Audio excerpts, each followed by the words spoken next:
Olá, combatentes do canal Arte da Guerra. Nosso vídeo de hoje é um comentário sobre esse abate ucraniano de aeronaves Su-Sukhoi, Sukhoi 34, o Su-34 aí da Rússia. Os ucranianos dizem que abateram 3. Olha, eu acho 3 uma conta meio forte. Um com certeza deve ter sido, provavelmente, né? Eu vejo uma certa normalidade em tudo isso, porque o ambiente ucraniano, eu falo sempre o seguinte, o ambiente da guerra da Ucrânia é um ambiente teria condições de sair ilesa. Por quê? Porque é uma quantidade muito grande, né, de sistemas antiaéreos, guerra eletrônica, etc. Fatalmente você vai perder aeronaves. Mas eu não acredito que tenham sido 3, não.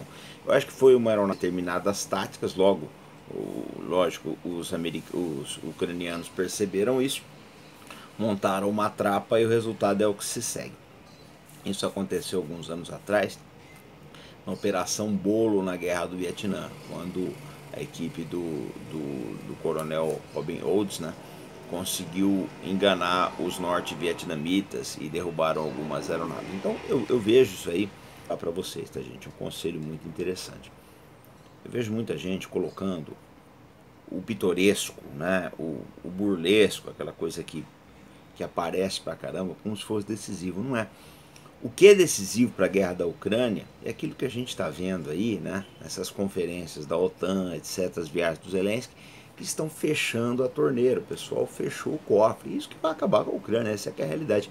E, em paralelo, a perda enorme de soldados da Ucrânia em batalhas completamente inúteis, como foi Mariupol, como foi Bakhmut, como foi essa ofensiva, etc. É isso que vai mudar a guerra. Não esses fatos pitorescos. Eu acho interessante, eu vejo pessoas fica horas escrevendo aí sobre isso e bababá, sui generis. Acho que só tem aqui essa finalidade, que é construir poder militar. A gente desenhou o canal com o intuito, com o objetivo, né, de como construir poder militar. Então tudo que é feito aqui no canal visa a construção do poder militar. Então, gente, a perda de uma aeronave de outra aeronave não é isso que mexe efetivamente. O exército ucraniano, as forças armadas ucranianas estão perdendo essa guerra por causa do uso temerário dos seus recursos, é um fato. Eles têm usado os recursos de uma maneira muito pouco eficiente, ataques que não eram para ser feitos. Ou, eu acho injusto, o Bayrod é um cara que só fala besteira, né? Se a média dos generais americanos for que nem esse cara, eles estão perdidos. Ele só fala besteira, mas aí falou mais uma, né? Porque muitas das técnicas e táticas que os ucranianos utilizam, é a OTAN que perdeu essa guerra. Eu não considero que foi só a Ucrânia. Pelo contrário, a Ucrânia acho que foi quem melhor lutou na história. É uma derrota da OTAN, não é uma derrota da Ucrânia de forma alguma. Esse é que é o fato. Eu acho que os soldados ucranianos fizeram o que era possível. Né? Acho que não dá para exigir uvas de órfãos, de gente velha morrendo na guerra, de mulheres, etc. Esse povo lutou com muita bravura. Só que foi um sacrifício inútil, na verdade eles não perceberam. Se juntaram a Napoleão e a Hitler, né? Países que invadiram a Rússia acabaram muito mal aí, porque ali é uma situação complicada. Embora a Ucrânia não tenha invadido efetivamente a Rússia, mas boa parte dessa luta a gente não pode esquecer que se deu em território onde se falava russo. O próprio Zelensky foi aprender a falar ucraniano com 30 anos de idade. Então a história dessa guerra ela é muito mal contada. Essa é que é a verdade. Então, gente, eu acho assim, a gente precisa começar a olhar essas coisas. A perda de um ou de 3, se for o caso, eu não acho que seja, mas se for, vamos dar essa cancha aí. A estratégia russa, eu já falei isso, é a mesma estratégia defendida pelo general Ziap na guerra prolongada. Você vai fazendo uma série de microcombates aí, cujo resultado final é a destruição do exército oponente. Então eu acho o seguinte, lógico, né, as notícias que nem essa daí ajudam a dar like, ajudam a elevar uma série de comentaristas porcaria que a gente tem aí, que sabe falar essas coisas aí, mas o resultado mesmo dessa guerra eu acho que já não tem como ser mudado. Eu acho que se lá atrás a Ucrânia tivesse alterado, principalmente depois dos erros da Batalha de Mariupol, eu acho que Mariupol foi o erro original, né? Mas um erro compreensível. Acho que qualquer general cometeria os erros de Mariupol, de fazer uma defesa encarniçada. Porque a primeira, você testa as técnicas, eu falo sempre isso. Vou dar um exemplo para vocês. Quando Napoleão invade a Rússia em 1812, o general Kutuzov, ele não queria enfrentar Napoleão, mas ele foi pressionado pelo czar, pela nobreza, por outros generais, etc. fizeram a Batalha de Borodino. Foi até a Primeira Guerra Mundial, foi a batalha mais sangrenta da história da humanidade, né? E eles perderam. A Rússia efetivamente foi uma derrota tática da Rússia, né? Mas aí ele entendeu, falou, não é isso que vai funcionar contra Napoleão. Dali para frente ele mudou completamente a técnica, as táticas, e a gente sabe o que aconteceu com Napoleão. Então eu acho o seguinte, que um primeiro revés é válido.